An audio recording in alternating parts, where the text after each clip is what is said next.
दूध दूध ले लो। जा जा बेटी दूध ले आ जा। मेले से नहीं उठेगा। माँ गई दूध लेने को नीचे और बेबी बच्ची अपने 8 किलो के बच्चे को भाई को लेकर 7वें मंजिल पहुंच गई। माँ आती कि कहाँ गया मुन्ना, कहाँ गया? अरे सरोज, ओ सरोज, अरे सरोज, ओ सरोज, सरोज। ऊपर से आवाज आए, मैं हूँ। मुन्ना कहाँ है? बोले मैं लेते आई हूँ। आधा लीटर दूध तुझे भारी लगता था और 6 किलो का मुन्ना तू 7वीं मंजिल ले गई सीढ़ियों से। बोले नहीं, इसमें वजन नहीं, प्रेम में बोझा नहीं लगता और अहंकार में बोझा ही बोझा रहता है।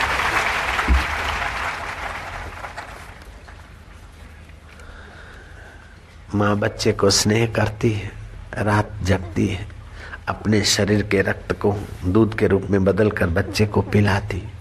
लेकिन कभी माँ नहीं कहती कि मुआ तू मेरे को इतना पी गया, रे तू मर जा। गुस्से में बोलेगी। अगर कोई आ भी जाए बोले चलाओ इसको मार दूं, बोले मुआ मुआ तू मर, मेरा बच्चा। तू तो बोल रही थी कि मुआ मर जाए, पुलिस इसे ले जाए। तो ऐसा बोला जाता है, सचमुच थोड़ी करती हूँ। नारायण हरि नारायण। प्रेम बोलते हुए भी गाली नहीं बोलता है और अहंकार नहीं बोलते हुए भी बहुत कुछ बोल डालता है। शादी होती है, प्रेम में गालियां दी जाती है और अच्छी लगती है, क्योंकि वो गालियां नहीं है, वो प्रेम ही तो है। प्रेम गालियों को भी मधुर कर देता है और स्वार्थ और अहंकार तो मिठाई को भी कड़वा कर देता है। कोई अहंकारी आदमी कहे ले लो एक मिठाई खाओ, भूखे मर रहे दे रहा हूं, आपके लिए मिठाई जहर हो जाएगी।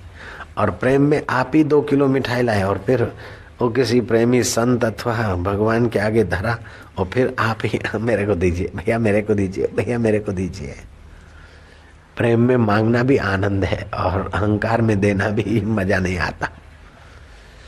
प्रेम हर वस्तु को मधुर बना देता है, क्योंकि उस परम मधुरता से उभरा है। प्रेम न खेतों उपजे, प्रेम न हाट बिकाए, राजा चहो प्रजा चहो, अहम दिए ले जाए। एक प्रेमी साधक था, नर्मदा किनारे झोंपड़ी बनाकर अनुष्ठान कर रहा था। नारद जी वहां से पसार हुए। पहले एक तपस्वी का डेरा आया। तपस्वी से पूछा क्या चाहते? बोले 40 साल हो गए, जटाएं धरती को छू रही, जा रहे हो भगवान के पास तो जरा पूछ लीजिए कि कब मिलोगे। बोले जरूर। फिर नारद जी उस प्रेमी भक्त के पास से गुजरे। बोले तुझे कुछ पूछना है? तपस्वी ने ऐसा पूछा। बोले अगर महाराज मेरे लिए बातचीत हो सकती है तो कर लीजिए कि आप कब मिलेंगे। 6 महीने के बाद नारद जी उसी रूट से लौटे। तपस्वी को बताया कि भाई जैसे तू साधना करता है, जैसा तप जप करता है, तुझे 2 जन्म और लेने पड़ेंगे, 3रे जन्म में प्रभु मिलेंगे। तपस्वी के हाथ की माला गिर गई। हार्ट फेल होना बड़ी बात नहीं, श्रद्धा फेल होना बहुत घाटे की बात। तपस्वी की श्रद्धा फेल हो गई। नारद जी ने सोचा कि ये तो भाई किसी की हत्या करने से भी ज्यादा पाप हो गया। श्रद्धा बढ़ाना तो पुण्य है, किसी की श्रद्धा तोड़ना तो महापाप है। अब इसको 3रे जन्म में भगवान मिलेंगे, ये बात सुनकर इसका तो श्रद्धा फेल हो गया। उस भगत को बताऊंगा तो वो स्वयं भी फेल हो जाएगा। नारद जी ने पगडंडी बदली, लेकिन वो भगत की नजर पड़ी, नहाने जा रहा था। महाराज महाराज भगवान से मेरे विषय में बात हुई। महाराज ने कहा बात तो हुई लेकिन मैं बताऊंगा नहीं। तपस्वी को बताया तो उसके बुरे हाल हो गए, तेरे तो उससे भी खतरनाक है। लेकिन भगवान से बात हुई, मेरे लिए हुई। भगवान ने क्या कहा? मैं नहीं बता पाऊंगा। महाराज बताओ जो भी कहा। इनकार आमंत्रण देता है, जो नारद जी ना कहे त्यों उस भगत की श्रद्धा बढ़ी। नारद जी ने कहा तू कुटीर पे चल, चौका कर ले गोबर का, सो जा, मुंह में तुलसी का पत्ता रख दे। फिर भगवान ने क्या कहा मैं तुझे सुनाऊं, फिर जो भी हो तू जिम्मेदार, मेरे पर पाप ना लगे। उसने कहा कबूल है महाराज, सारी शर्तें कबूल है, लेकिन मेरे विषय में भगवान से बात हुई थी, वो आप सुनाओगे? बोले हाँ सुनाऊंगा। धन्य धन्य धन्य धन्य। वो प्रेमी खुश होता चला जा रहा है कि मेरे विषय में मेरे सृष्टि नियता जगतपति जगदीश्वर से बात हुई। वाह वाह, वो बात सुनाई दी। वाह, लेकिन तू चौके में पड़ा रहेगा सीधा। अरे वाह, जो भी होगा महाराज। भगत चौके में लेट गया, मुंह में तुलसी के पत्ते भी डाल दिए। जो होगा महाराज सुनाइए। महाराज का एक पैर चौखट में एक पैर बाहर। बोले नारायण नारायण नारायण। तेरे विषय में बातचीत हुई। भगवान ने कहा कि जिस ढंग से तू कभी फुट कर उपासना करता है, छुट्टियों के दिन में आता है, अनुष्ठान करता है, छुट्टियों के दिन में जप ध्यान करता है, ऐसी फुट कर तेरी साधना अगर ऐसी चलती रही फुट कर, तो जितने पीपल में पत्ते हैं उतने जन्मों के बाद तेरी मेरी मुलाकात हो सकती है। नारद जी तो नारायण नारायण करते चले हुए कि करोड़ों जन्म तो ऐसे बीत गए, अब इसमें 1000 पत्ते 2000 होंगे बस, उसने के बाद तू मिलेगा। वाह वाह प्रभु वाह वाह, तू और मुझे मिलेगा। आहा, कहाँ जगत नियता और कहाँ जन्म ने मरने वाला, तू मिलेगा। वाह वाह वाह, हरि बोल हरि हरि हरि। अपना जैसा ढपली राग गाने लगा, खूब मस्त हो गया, देह अध्यास भूल गया। भगवान पुनरीकाक्ष हाजिर हो गए गरुड़ पे। भगत आंखें खोल, मैं आ गया हूँ। प्रभु आप एड्रेस तो नहीं भूल गए? अभी नारद जी गए। अब तो पीपल में पत्ते थे, उतने जन्मों के बाद आने वाले थे, अभी कैसे आप प्रभु आप प्रकट हुए? बोले भक्त जहाँ प्रेम होता है वहां फिर नेम नहीं होता है, कायदा नहीं होता है। बिगड़ी जन्म अनेक की, सुधरे अब और आजू। तुलसीदास जी ने लिखा, बिगड़ी जन्म अनेक की, सुधरे अब और आजू। तुलसी होई राम को, राम भजू, तजी को समाजू। ईश्वर का होकर ईश्वर को भजे। अपने में प्रेम होता है, जिसको आप अपना मानते उसके प्रति प्रेम हो जाएगा। कई जूते पड़े लेकिन अपना जूता जरा हाथ घुमा के साफ कर लोगे। अपनी साइकिल, अपना पेन, तुम जूते को अपना मान सकते हो, साइकिल को अपना मान सकते हो, पैंट और शर्ट और दुपट्टे को अपना मानते हो, तो भगवान को अपना मानने में तुम्हारे बाप का बिगड़ता क्या है? नारायण हरि नारायण। भगवान को अपना मानो और अपने को भगवान का मानो, इससे प्रेम का प्रादुर्भाव होगा। ईश्वर का होकर ईश्वर का भजन करो। मैं भजन कर रहा हूँ, मन भगवान में लगा रहा हूँ, नहीं लगेगा। तू खुद लग जाए तो मन और बुद्धि अपने आप लगेगा। खुद तो बनता है सेठ, खुद तो बनता है साधु, खुद तो बनता है गृहस्थी, और मन लगाता है भगवान में, नहीं लगेगा। खुद को लगा दे भगवान में तो मन बुद्धि कहाँ जाएगा? वहीं आएगा।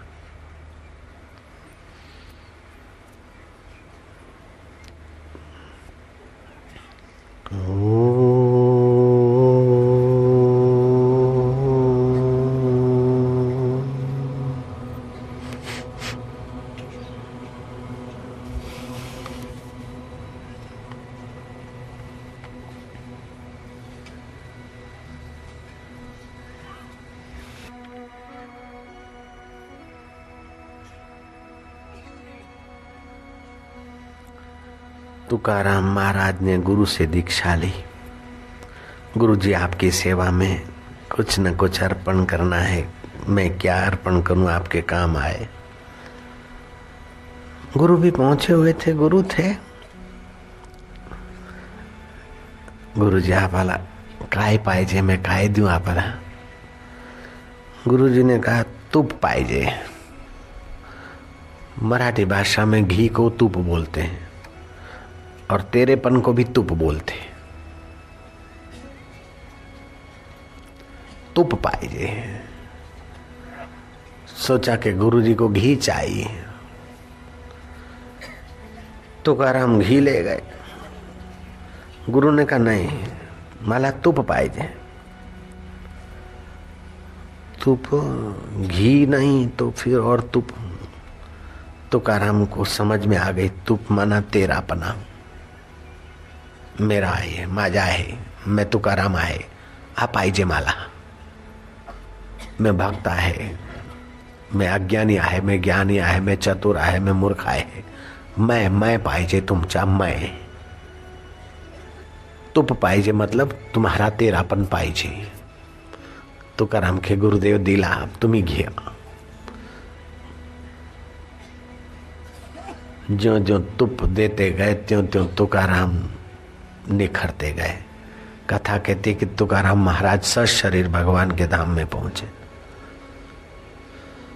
शरीर को मैं मानने की भ्रांति चली गई, वैकुंठ गए। वैकुंठ का मतलब दो होता है, बुद्धि अकुंठित हो गई, कुंठित दीवारें चली गई, बुद्धि अकुंठित हुई, वैकुंठ हो गया।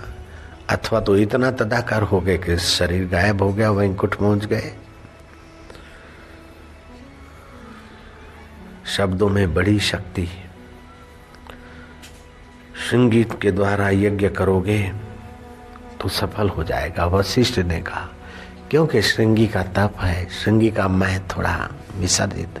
श्रृंगी ऋषि ने तप कराया, यज्ञ पुरुष खीर लेकर प्रकट हुए और उसी से राम लक्ष्मण भरत और शत्रुघ्न आए और आपका रामायण बना और भारतीय संस्कृति को अवतार की लीला श्रवण करने को, देखने को मिली और अभी भी उन्नति करने को अवसर मिला। मूल में तो वशिष्ठ जी की सलाह और श्रृंगी ऋषि के शुद्ध मंत्र उच्चारण, अहंकार रहित होकर। अहंकार रहित बालक तोतली भाषा बोलता है, ग्रामरिकल गलतियां बोलता है, तभी भी प्यारी लगती। और अहंकार से भरी मंजी हुई भाषा भी कोई भाषण ठोकता है तो लगता है कि कब पूरा करेगा, जान छोड़ेगा। अहंकार रहित कोई वही की वही बात भी सुनाते तो मधुर और मीठी लगती है, और अहंकार सहित कोई नई से नई बात भी बताता है कि लगता है कि अब सिर दर्द हो गया, बोर हो गए।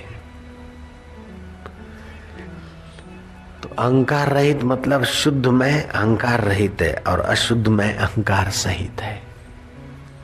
शुद्ध में परमात्मा है और अशुद्ध में शैतान है। अहंकार विमुढ़ात्मा कर्ता अहमिति मन्येत। अहंकार से जो विमुढ़ हो गए, अपने को कर्ता मानते हैं, भोक्ता मानते हैं, अपने को सुखी और दुखी जब लगे तो समझ लेना कि यह अहंकार है। शुद्ध मैं तो सुख दुख का साक्षी है।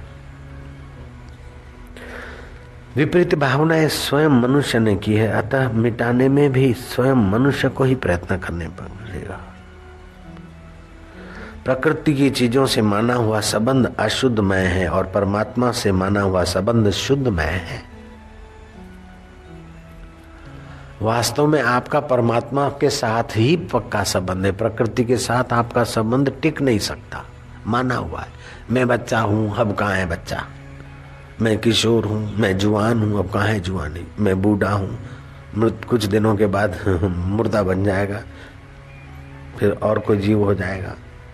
तो प्रकृति के साथ अगर मैं को जोड़ दिया तो अहंकार है, और परमात्मा के साथ मैं को जोड़ दिया तो आहा शुद्ध मैं है, परमात्मा है।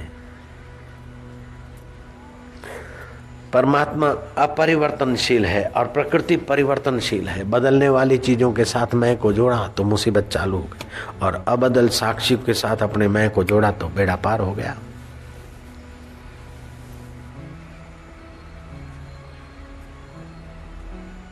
दिन रात इसी की चिंता करते हैं, बदलने वाली चीजों के साथ जुड़ने। महाराज आशीर्वाद करो, मेरा बॉस मेरे पर राजी रहे, महाराज आशीर्वाद करो, मुझे बेटा हो जाए, महाराज आशीर्वाद करो, मेरे प्रॉब्लम मिट जाए, लेकिन तेरे प्रॉब्लम कभी पैदा ही न हो, ऐसा तू असली बात जान लेना। कुछ लोग आ जाते हैं कि बाबा जी मुझे शांति चाहिए। भाई तू शिविर और सत्संग आया? बोले नहीं, आपसे मिलने आया। मेरे से क्या मिलने आया? मैं सत्संग में जैसा पूरे रूप से मिलता हूँ ऐसा अपने निवास पे नहीं मिल पाता हूँ, जैसा मैं सत्संग में पूरे ढंग से मिलता हूँ। लोग प्राइवेट मुलाकात चाहते हैं, अकेले में मिलेंगे बाबा जी, अकेले में मिलेंगे, क्या चाहिए? बोले शांति चाहिए। दर्द तेरे की, अकेले में क्या चाहिए? बोला बस आपसे मिलना था तो मिलो, सत्संग में ही मिलना अच्छा रहता है। कई लोग प्राइवेट मुलाकात पाइजे, प्राइवेट मुलाकात पाइजे, प्राइवेट हम ही वही प्राइवेट है हमारा आत्मचेतना, वो प्राइवेट में से ही सारी बातें आती है कथा में। नारायण हरि नारायण हरि। बाबा आप हमारे मन की बात जान जाते हैं, प्लीज आपके पास क्या है?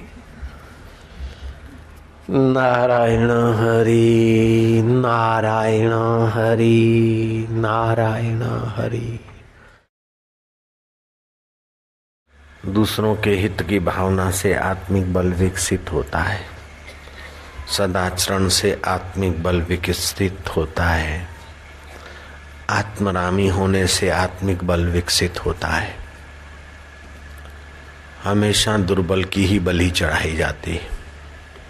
कभी ये आपने नहीं सुना कि यज्ञ में शेर की बलि दी जाती थी या दी जाए, बकरे की बलि दी जाती है,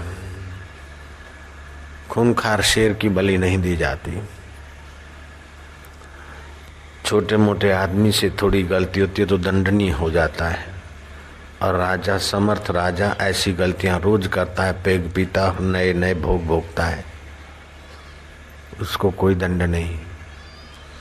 वीर भोग्या वसुंधरा, ये वीरता आती उस परमेश्वर की निकटता से, जाने अनजाने, सीधे अनसीधे। दुर्बल बैल को कसाई खाने भेज दिया जाता है, दुर्बल वैश्या को कौन पूछता है। चील की नाई, जो विषय जिसके आगे मंडार रहे थे, बूढ़ी और बीमार वैश्या हो जाती तो कौन पूछता है। अरे बूढ़ी माँ की कौन खबर लेता है। माँ जब पोषण करती थी तो हर एक आधे घंटे में माँ माँ पुकार के हम उसकी गोद में जाते, नहीं मिलती तो हम अपने घुटनों को घसीट घसीट के उसके पास जाते थे, बुलाते थे। अब माँ कमजोर हो गई, बेटा पुष्ट हो गया है, एक दिन तो क्या महीने महीने के बाद भी माँ से कभी मिले ना भी मिले। बलवान सैनिक को कौन सियाल नजीक से ताक सकता है, कौन कौवा बलवान सैनिक की आंखें नोच सकता है। वही सैनिक जब रण में बलहीन हो जाता तो कौवे उसकी आंखें नोचते, कीड़े मकोड़े उसे काट खाते, और सियाल उसके आंते लेकर इधर उधर मंडारते रहते। नानक जी ने ठीक कहा है, निर्भव जपे सकल भव मिटे, संत कृपाते प्राणी छूटे, तुम उस निर्भय नारायण का आश्रय लो। धनाढ्य सेठ है, बल है तो नौकर चाकर मुनीम सब उसके अनुरूप चलते, हाँ जी करते और उसे मुनाफा करा देने की ताक में होते। जब सेठ बलहीन हो जाता है, शारीरिक या बौद्धिक दुर्बल हो जाता है, तो वही मुनीम, वही नौकर, वही दोस्त उसकी संपत्ति हड़पने की ताक में रहते।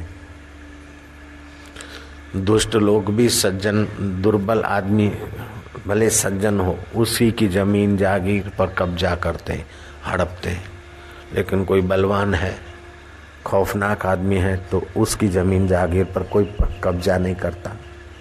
कब्जा करने वाले भी देखते हैं कि किसका है और उसकी क्या पहुंच है।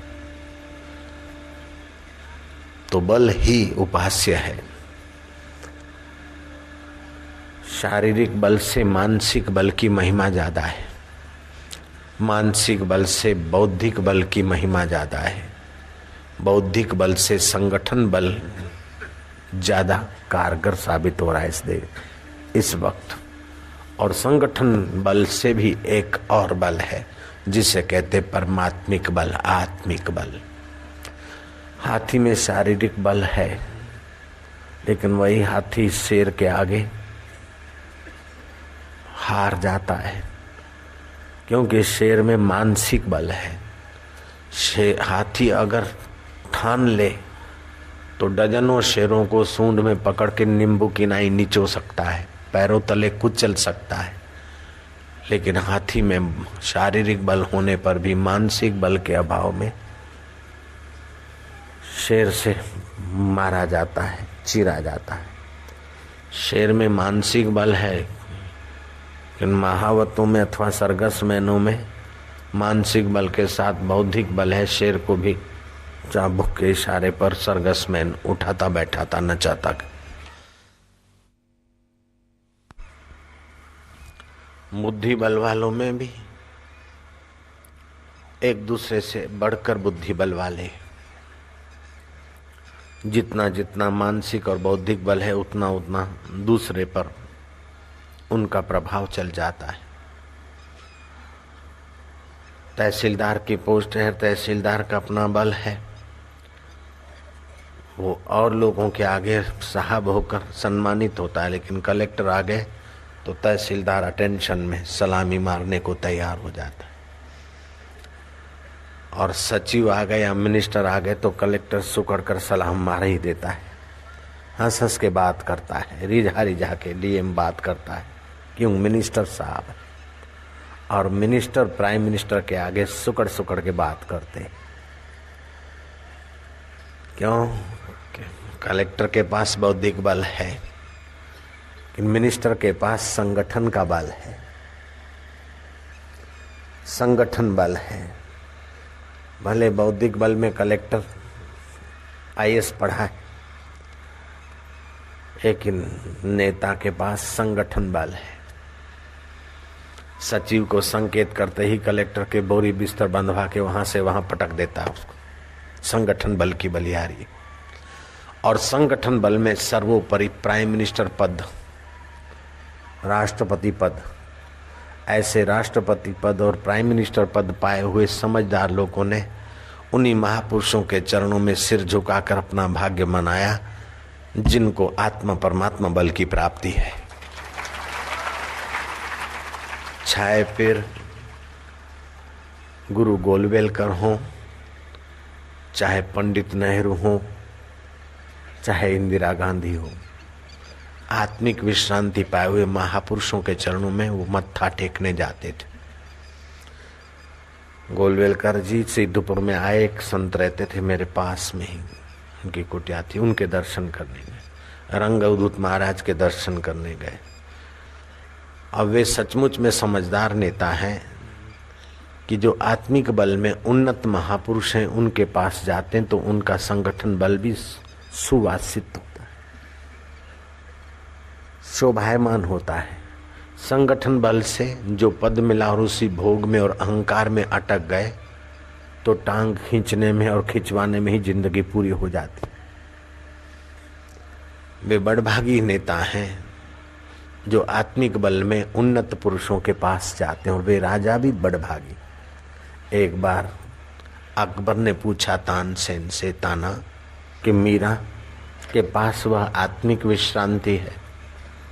बड़े बड़े चंचल लोग, अशांत लोग भी मीरा की महफिल में बड़ी शांति पाते हैं, माधुर्य पाते हैं। मीरा की महफिल में खुदाई नूर के प्यालियां बटती, लोग त्रिताप भूलकर मीरा की महफिल में शांति पाते हैं, अल्लाही नूर की खबरें सुनते हैं, अल्लाही नूर के पेग पीते हैं। क्या ये हो सकता है? तानसेन ने कहा जहां पना हो सकता है मत पूछो, ये होता है। अकबर पूछते हैं तानसेन से, ऐसा हो सकता है? होता है जहां पना। हम चलेंगे मीरा की महफिल में। मीरा की महफिल में पहुंचे वेश बदल के। मीरा के उस आत्मिक परमात्मिक रस को छूकर आने वाली वाणी ने लोगों को मंत्र मुग्ध कर रखा था। मैं आपसे एक सवाल पूछता हूं कि 10 तंबूरे लाओ, 9 आदमी बजाए, 10वां तंबूरा दीवार के सहारे तुम रख दो तो 9 तंबूरे वाइब्रेट होंगे, बजेंगे, तो क्या 10वें तंबूरे के तारों पर असर पड़ेगी कि नहीं पड़ेगी? पड़ेगी। जब जड़ चीज पर आंदोलन की असर पड़ती है तो चैतन्य सैकड़ों तंबूरे डोल रहे थे मीरा की वाणी में, तो ये 2 तंबूरे नए चुप कैसे बैठे? तानसेन का तंबूरा भी डोला और अकबर भी डोले। बीन की आवाज से विषधर अपना विशीला स्वभाव भूलकर डोलने लग जाता है। शब्द में अचिंत्य शक्ति है। ये 2 शब्द तो कहे थे द्रौपदी ने, अंधे की औलाद अंधी, महाभारत का युद्ध इन्हीं के निमित्त हुआ। 2 ही शब्द थे कि मेरे कुख से पैदा हो तब बाप की गोद में बैठना। ध्रुव को लग गए, भगवान आदि नारायण को प्रकट करने में निमित्त हुए और ध्रुव लोक की प्राप्ति हुई। 2 ही शब्द तो थे, अंग्रेज भारत छोड़ो, और लग गए तो लग गए, अंग्रेजों को भारत से भगा दिया उन शब्दों ने। 2 ही शब्द कटु होते तो झगड़ा कलह पैदा कर देते, और 2 मधुर शब्द होते हैं तो एक दूसरे को जोड़ भी देते। शब्दों में अचिंत्य शक्ति है। साधारण शब्दों में इतनी शक्ति है कि वो शब्द अगर भगवतमय है, वैदिक है, तो आपकी 84 नाड़ियों पर, 26 उपतकाओं पर, 7 केंद्रों पर, 5 शरीरों पर तुम जो दिखते हो वो एक शरीर दिखता है कि इसके अंदर 4 शरीर और है। इसको अन्नमय शरीर बोलते हैं। इसके भीतर प्राणमय शरीर होता है। अगर प्राणमय शरीर निकल जाए तो अन्नमय शरीर एज इट इज पड़ा है, किसी काम का नहीं। प्राणमय शरीर भी है, अन्नमय शरीर है, लेकिन मनोमय शरीर सो जाता है तो प्राण चल रहे हैं, सांप आकर सो जाए तो आपको पता नहीं चलेगा, और मुंह में रसगुल्ला आ जाए तो भी पता नहीं चलेगा। मनोमय शरीर के भीतर विज्ञानमय शरीर, विज्ञानमय शरीर के भीतर आनंदमय शरीर। इन 5 शरीरों को जहां से सत्ता स्फूर्ति मिलती है वो है आत्मा, परमात्मा। उस आत्मा में विश्रांति पाए तो आत्मबल विकसित होता है। उस आत्मा की जागृति करे, ऐसा मंत्र जाप ध्यान करे तो आत्मबल विकसित होता है। यही कारण था कि श्री रामचंद्र जी आत्मबल पाए वशिष्ठ महाराज के चरणों में नतमस्तक होते थे, और राजा जनक अष्टावक्र गुरुदेव का अर्घ्यपात से पूजन करते थे। छत्रपति शिवाजी समर्थ रामदास के पास गए, महाराज मुझे सन्यास की दीक्षा दो।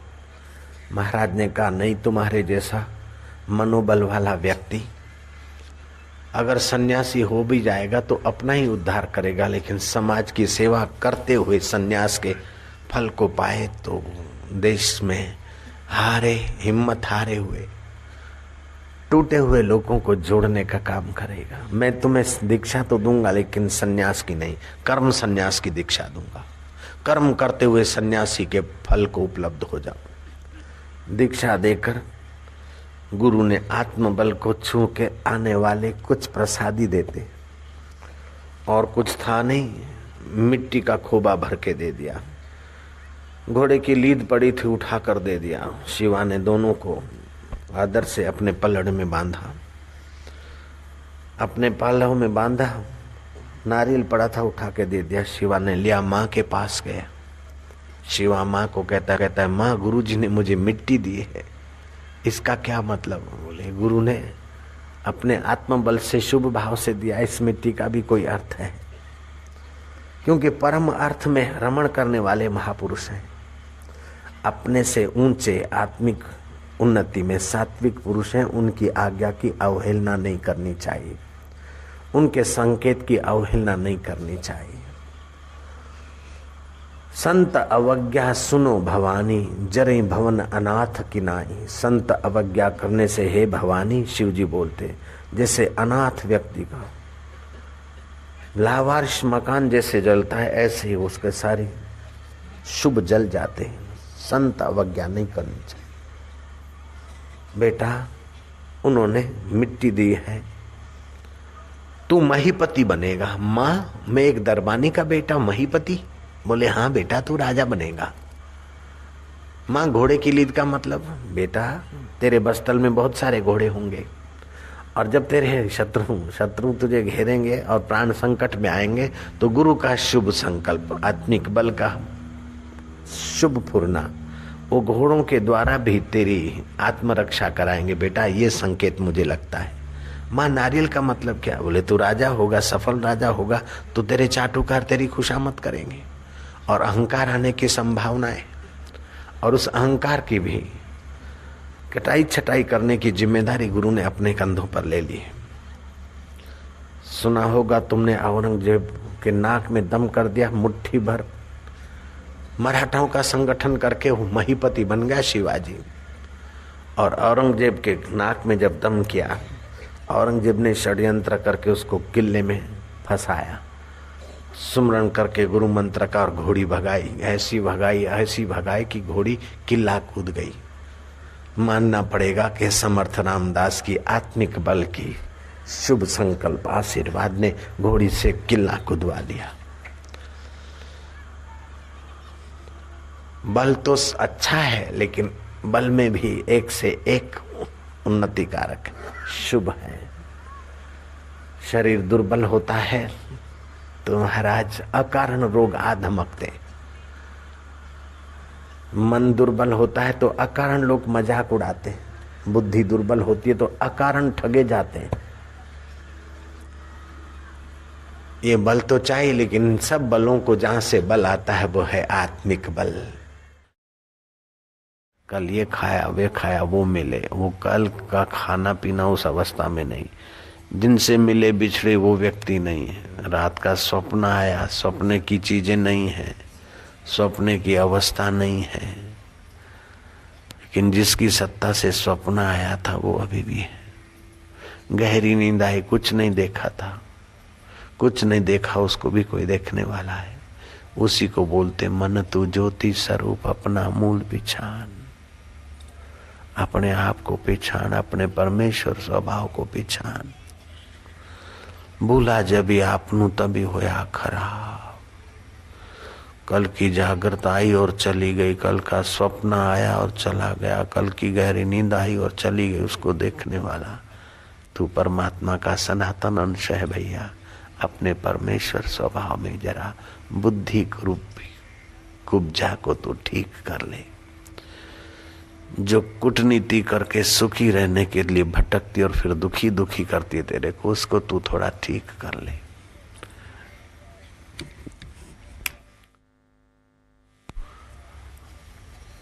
संत बुल्ला शाह पंजाब के बड़े उच्च कोटि के संत हो गए। वो कहते थे चांदना कुल जहान का तुम, तेरे आसरे होए व्यवहार सारा। तू सब दी आंख में चमकदा है चांदना, तुझे सूझता अंधियारा। जागना सोना नित खाब तीनों, होवे तेरे आगे कई बारा। बुल्ला शाह प्रकाश स्वरूप है, एक तेरा घटवद न होवे यारा। दो मित्र मिले सत्संग में, एक दूसरे को पहचाना, यार मैंने आपको कहीं देखा है। बोले मेरे को भी हो रहा है कि मैंने भी आपको कहीं देखा है।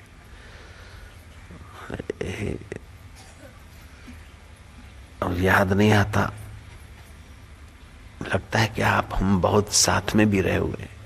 बोले मुझे भी ऐसा लगता है। गौर से देखते देखते नाम पूछ लिया, कौन सी कॉलेज में पढ़ते थे? बोले कॉलेज का, मैं भी उसी कॉलेज में पढ़ता था। तुम्हारा नाम क्या? बोले फलाना। तुम्हारा नाम? बोले हाँ यार वो तो मेरा दोस्त था। बोले वो भी तो मेरा दोस्त था। तो रे मेरा दोस्त फलाना था, उसी का नाम तुम्हारा है। तो वो चाहता था कि मैं सर्जन बनूंगा, डॉक्टर की उसे वजह लगी थी कि बोले हाँ वही मैं था। मैं डॉक्टर बना और मद्रास में शिफ्ट हुआ, फिर सिविल सर्जन भी हुआ और अब रिटायर हो गए। वो बोलता मैं इंजीनियर बना, दिल्ली में सेट हुआ ही तो बाबा जी के पास अपन आके मिले। यार वो भी दिन थे, बड़ी बड़ी तरंगें उछलती थी कि मैं डॉक्टर बनूंगा, वो मैं इंजीनियर बनूंगा, मैं चीफ इंजीनियर बनूंगा। बन गए, अब बूढ़ा हो गए, रिटायर हो गए, कुछ भी नहीं। ये पाऊंगा, ये बनूंगा, ऐसा बनूंगा, ऐसे ऑपरेशन इतने किए, इतने और करूंगा, इतने मकान बनवाए, इतने पैसे इकट्ठे किए, इतने एफडियां की, इतनी और करेंगे। लेकिन यार अब देखो तो बुढ़ापे में कोई पूछता भी नहीं, खाना पचता नहीं, रात को नींद नहीं है, कभी कुछ, कभी जरा सी सर्दी आती है तो जुकाम हो जाता है, जरा सा गर्मी आती है तो मुसीबत हो जाती। यार कोई सार नहीं, बड़ी बड़ी तरंगे उछलती थी कि ऐसा बन जाएंगे, ऐसा कर लेंगे, ऐसा कर लेंगे। अब देखो तो कुछ नहीं। ऑफिसर थे, ऑन ड्यूटी थे तो कोई सलाम भी मारते थे, खुशामद भी करते थे। अब तो घर के लोग और पड़ोसी भी गिरी हुई नजर से देखते। बहू और बेटे उनके व्यवहार से ऐसा लगता है कि अब बूढ़ा मरे तो जान छूटे। यार कोई सार नहीं संसार में। बड़ा अच्छा लग रहा था कि ऐसे बन जाएंगे, ये पालेंगे, वो पालेंगे, और निर्णय भी किया बुद्धि ने। लेकिन इस बाबा जी के कहने के अनुसार इस कुब्जा ने तो हमें कंस की सेवा में ही लगा दिया। कुब्जा को तो कृष्ण मिल गए, लेकिन अपने को यार अब सत्संग रूपी कृष्ण मिला है तब तो ठीक है, नहीं तो मुसीबत ही मुसीबत। यहाँ आते थोड़ा शांति मिलती है, सत्संग के विचार सुनते हैं, थोड़ी तसल्ली होती है। बाकी तो भाई कुब्जा ने तो खाना खराब कर दिया। वो संसार की नश्वरता और युवानी के उमंगों की तरंगों की बात करते करते दोनों बुढ़े एकाएक हंस पड़े। बोले अब कोई सार नहीं, ये बदल गया वो बदल गया। फिर सत्संग से जाना है कि एक चेतन तो नहीं बदला, जो कॉलेज में साक्षी था, जो बाल्यकाल का साक्षी था, जो किशोर अवस्था का साक्षी था, जो जवानी का साक्षी था, जो शादी के दिनों का साक्षी था, जो गमी के दिनों का साक्षी था, वो साक्षी तो नहीं बदला। ज्यों का त्यों जन्म भी बदला, गमन भी बदला, रूप भी बदला, रंग भी बदला। ये जग है अदला बदला, एक चेतन ना बदला, वही सार है। मित्र भी बदला, शत्रु भी बदला, काम भी बदला, काज भी बदला, तू भी बदला, मैं भी बदला, चित्त भी बदला, बुद्धि भी बदली। जवानी की बुद्धि, जवानी की इंद्रियां और बचपन की मन और बुद्धि इंद्रियां ये भी बदल गई, लेकिन उस बदल वो ऐसी बुद्धि थी उसको देखने वाला, वो चेतन नहीं बदला। ऐसे ही मौत आएगी, शरीर बदलेगा, लेकिन मौत के भी साक्षी हो जाए, बाबा जी के अनुभव को चुरा ले तो फिर अबदल आत्मा से मिल जाएंगे। यार यही खुशी और मुक्ति का रास्ता है, यही सार है। बाकी तो कितना धन मिल गया तो क्या हुआ, कितनी सत्ता आ गई तो क्या हुआ।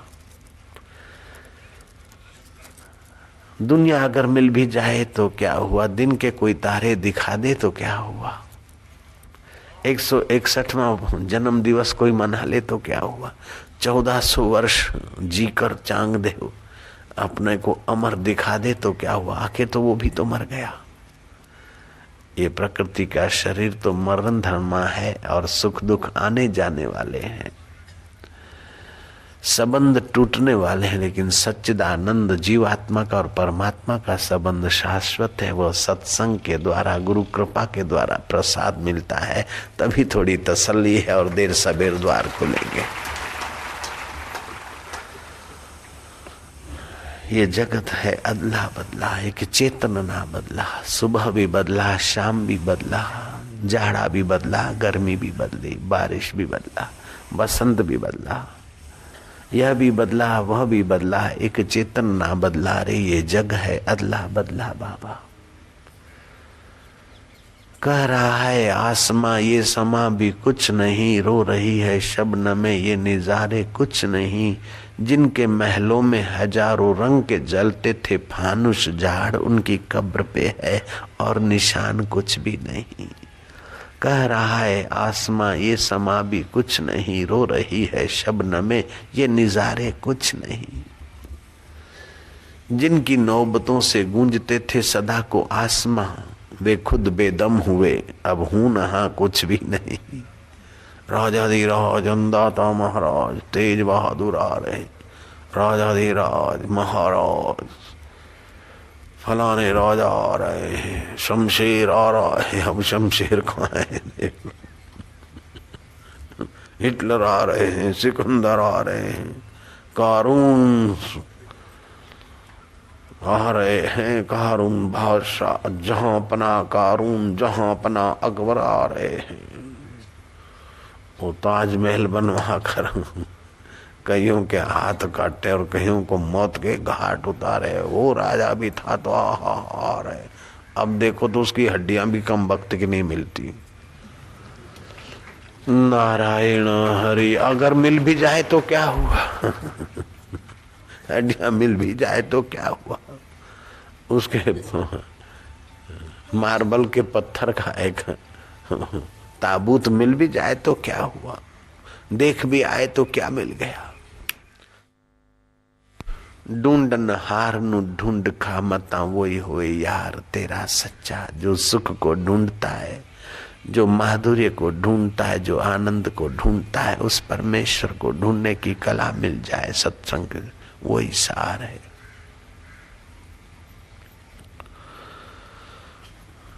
कुछ लोग ईश्वर के रास्ते चलते हैं लेकिन मनमाने ढंग से चलते हैं, अथवा न चले लोगों से के कहने से चलते हैं। जो खुद चले नहीं ऐसे लोगों को कहने से चलते। मंत्री लोग, उन्होंने हजाम को बहकाया। हजाम तो एक ऐसा प्राणी है कि हजामत करते जाता है और बात करते जाता है, हजामत कराने वाले को भी फालतू टाइम में बात अच्छी नहीं। तो जहाँ पना कि मुंह लगा हुआ है हजाम, उसको तैयार किया। बात बात में बोले आपके पिताजी तो बिस्त में है और तो सब ठीक है, लेकिन आपके पिताजी को जोक्स सुनाने वाला कोई आदमी नहीं है। मैं नमाज पढ़ता हूँ और खुदा की बंदगी करता हूँ तो मुझे बार बार खुदा ताला प्रेरणा देता, और आपके अब्बा जान भी कभी कभी सपने में आते हैं कि तू रोज बात कर सकता है तो मेरी इतनी खबर तो पहुंचा दे मेरे सपूत अकबर को कि जोक्स करने के लिए, विनोद करने के लिए, दिल बहलाने के लिए बीरबलिया को भेज दे। अकबर ने देखा कि बीरबल है तो विनोद करने वाला बुद्धिमान। बीरबल तैयार हो जाओ, अब्बा जान के पास तुम्हें जाना है। बीरबल ने देखा है इनका दाव लग रहा है। बीरबल ने कहा ठीक है। जिस कब्र में बीरबल को दफनाना था अब्बाजान के पास पहुंचाना, अब्बाजान की नजीक की जगह थी। बीरबल ने वहां से अपना काम शुरू करा दिया, सुरंग खुदवा दी और बीरबल बराबर निश्चित तारीख पर कब्र में लेट गए। कुछ आदमी अपने भी थे उसके, धीरे से सुरंग से निकल के अपना 2-4 महीना एकांत में भजन किया और दाढ़ी बढ़ा दी। फिर उसी सुरंग से बाहर आकर वो तोड़वा दिया।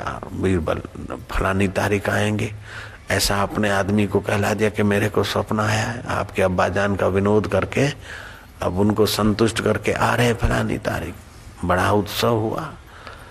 वो खोला कब्र तो बीरबल निकल आए। वाह वाह वाह वाह। बीरबल जैसे गए वैसे के वैसे हो, लेकिन ये दाढ़ी लंबी कैसे? बोले बस यही तो सवाल है। आपके अब्बाजान बहुत खुश हैं, बहुत मौज में है, कोई तकलीफ नहीं, वहां हजामत करने वाला नहीं है, इसलिए इनको भेज दो।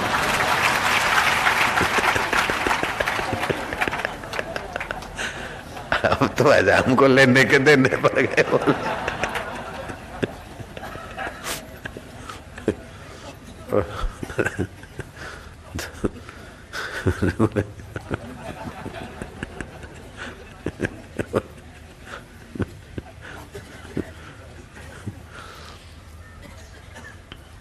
लेकिन अभी देखो तो न बीरबल का शरीर है, न उस हजाम का है, न अकबर का। उनकी हड्डियां खोजो तो मुझे लगता है कि मिलना मुश्किल है। मिल भी गई तो क्या, अगर मिल जाए तो उन हड्डियों में जो प्राण चला रहा है, उस हाड़ मांस को भी जो मनुष्य के रूप में और महान सम्राट या बुद्धिमान बीरबल के रूप में दिखा रहा है, उसको देख ले तो कल्याण हो जाए, मंगल हो जाए। कुब्जा बुद्धि वाले और चतुर बुद्धि वाले और शासक की बुद्धि वाले जिससे बुद्धि पाते हैं, उसमें अगर आराम दिलाने वाला कोई सत्पुरुष मिल जाए, सत्संग मिल जाए और साधना की कोई थोड़ी सी दिशा मिल जाए, बस एक बार स्वाद आ जाए तो मन बुद्धि अपने आप चलने लगते हैं। पान मसाला या अमुक नशे का मन को स्वाद लग जाता है, बर्बादी की चीज पर भी चल पड़ता है, तो आबादी की चीज पे क्यों नहीं चलेगा? जरूर चलेगा। और चलता है तभी तो तुम बैठे हो सुबह 6 बजे, 5:30 बजे के बैठे हो। 6 बजे तो मैं सुबह आया था और तुम बैठे मिले, और अभी 9 बजे भी फिर आया हूं तो तुम बैठे मिले हो। नारायण का सत्संग सुना, योग वशिष्ठ सुना, ध्यान किया, तो इसका मतलब ये हुआ कि तुम्हारा मन बुद्धि को ये बात जच गई है, थोड़ा स्वाद तो आ गया है। जब जच गई है, थोड़ा स्वाद आ गया, तो वो चलते रहो। जब स्पीड से चलो तो जल्दी काम हो, और अपने ढंग से चलो तो थोड़ा समय लगेगा, लेकिन काम बन जाएगा, ये पक्का रखो।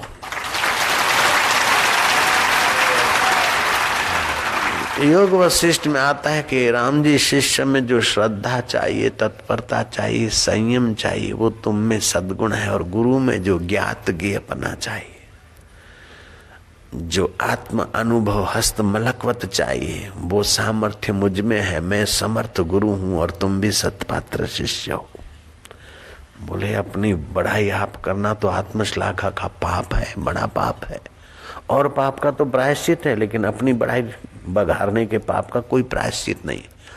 लेकिन ये पाप उन्हीं लोगों को लग सकता है जिन्होंने उस सत्य में विश्रांति नहीं पाई। जिन्होंने सत्य में विश्रांति पाई वे महापुरुष पुण्य पाप से पार होते और सामने वाले का उत्साह जगाने के लिए अपना सत्य अनुभव कह देते हैं। वशिष्ठ कहते हैं मैं समर्थ गुरु, मुझे अपना आत्मा परमात्मा हस्त मलकवत भासता है। जैसे हाथ पे आंवला हो तो पूछने की जरूरत थोड़ी पड़ती कि ये आंवला मेरे पास है कि नहीं। मुंह में लड्डू का स्वाद आता हो तो पूछना थोड़ी पड़ता है कि मेरे मुंह में लड्डू का स्वाद आता है कि नहीं आता। ऐसे ही परमात्मा का स्वाद अपने अंतः में आता है, अंतःकरण में। वशिष्ठ जी कहते मैं भी समर्थ गुरु हूँ और तुम भी सत्पात्र शिष्य हो। जो शिष्य में गुण चाहिए, दृढ़ता, श्रद्धा, संयम आदि, वो तुम में है, और जो गुरु में गुण चाहिए वो मुझ में है, काम बन जाएगा। ऐसे मैं आपको प्रार्थना करता हूँ कि जो आप में चाहिए वो आप और भी निखारो, और हम में जो गुरु जी ने दे रखा है तो काम बन जाएगा, फिक्र की बात नहीं है। नारायण हरे नारायण। भावना का सुख अच्छा है, लेकिन भावना को अगर ज्ञान की दिशा नहीं है, सत्संग की दिशा नहीं, तो कभी कभी भावना खतरा भी पैदा कर देती। जैसे भोग का रास्ते में भी अगर संयम से नहीं भोगा तो भोग भी रोग दे देते, खतरा दे देते। ऐसे ही भावना में भी कभी कभी रोग आ जाता है।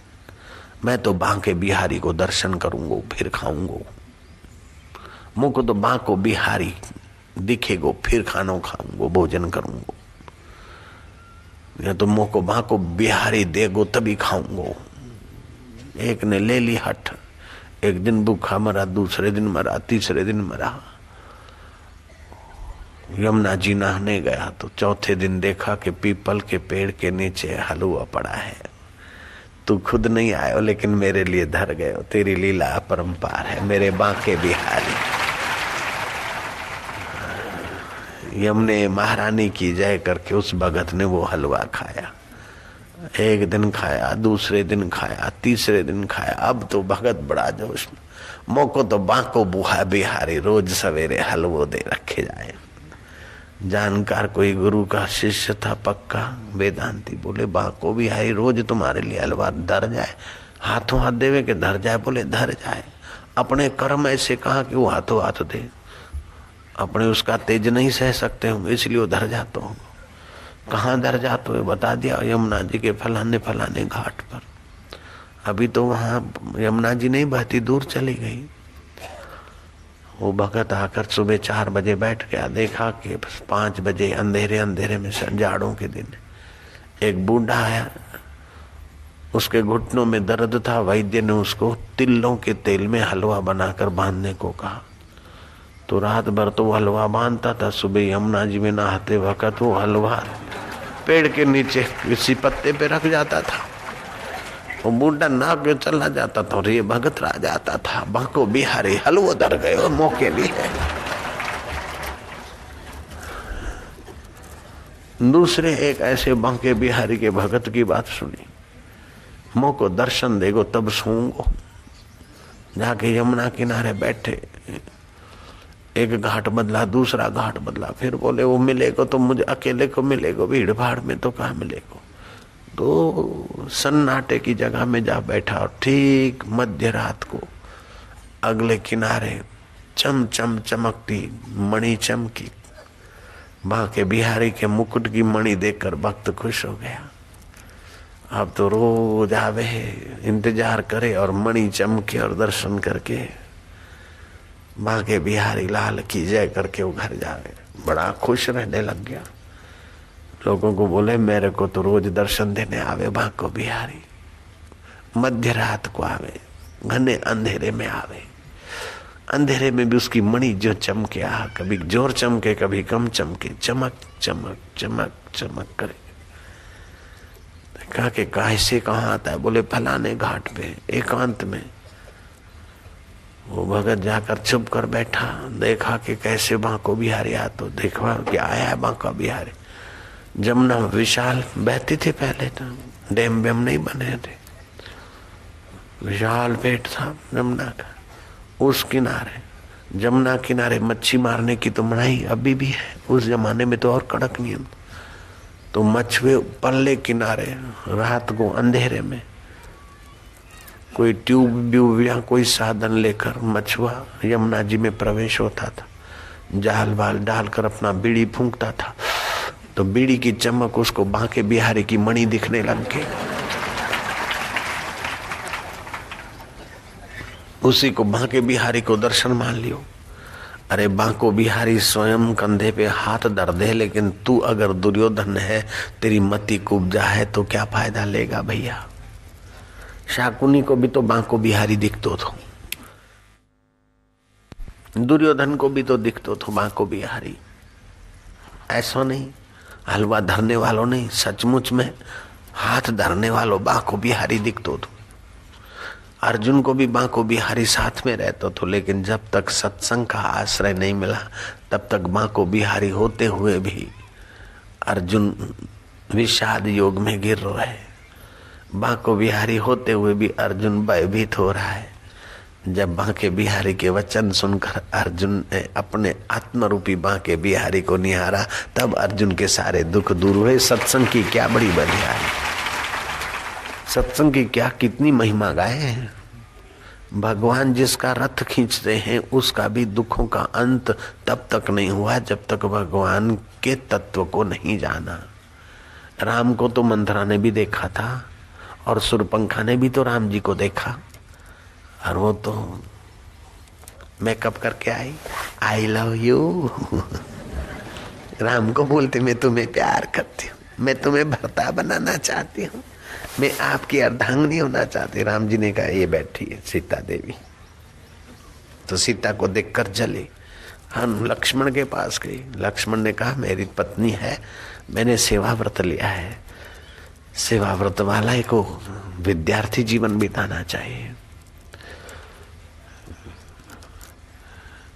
विद्यार्थी को ऐश आराम और सुख कैसे, और सुखी को विद्या कैसे, ऐसे सेवक को ऐश आराम कहाँ, और ऐश आराम वाले के भाग्य में सेवा कहाँ। जो ऊंचा सेवक बनना चाहता है वो विलासिता या ऐश आराम से तो दूर रहता है। अहिया सगवड़ नहीं એટલે ઘરે જાऊं છે तो तेरे भाग्य में सेवा कहाँ, दुर्भाग्य शुरू हो रहा है। विद्यार्थी ना कुतः सुख, सुखी ना कुतः विद्या।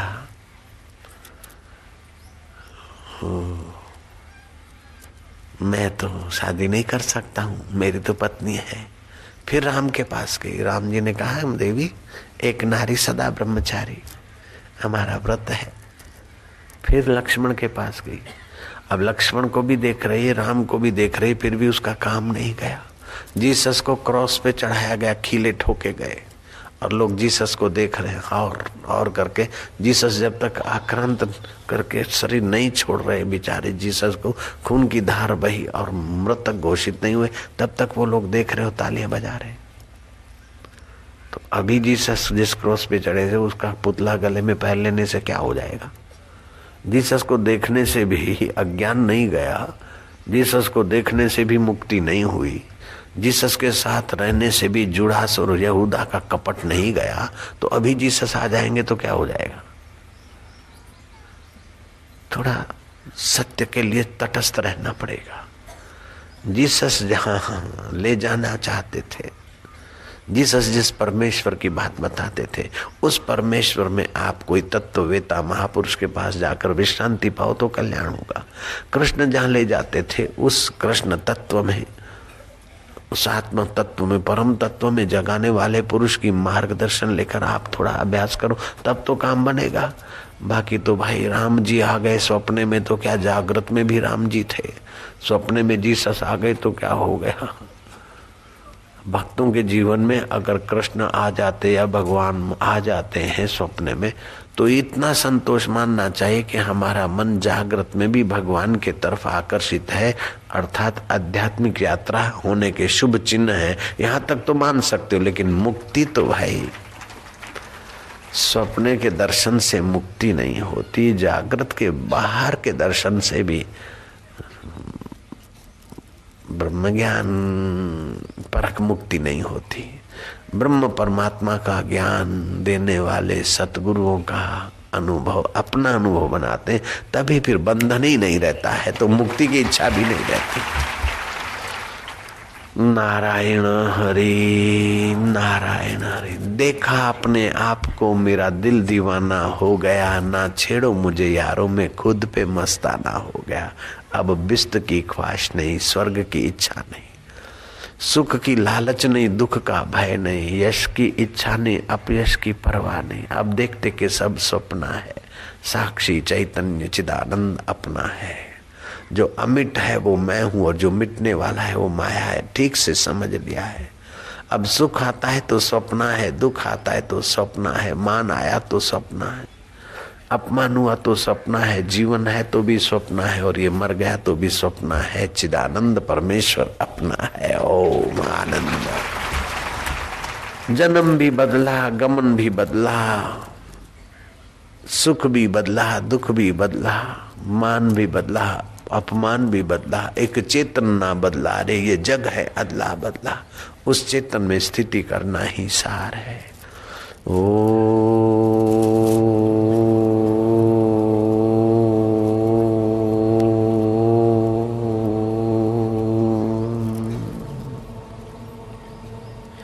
जो नित्य है उसी में विश्रांति, जो शाश्वत है उसी परमेश्वर में विश्रांति,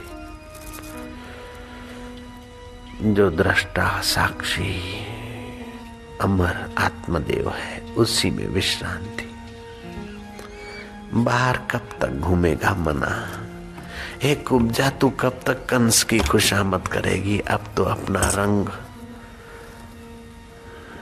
राग रंग, अपना अंग राग कृष्ण को अर्पण कर।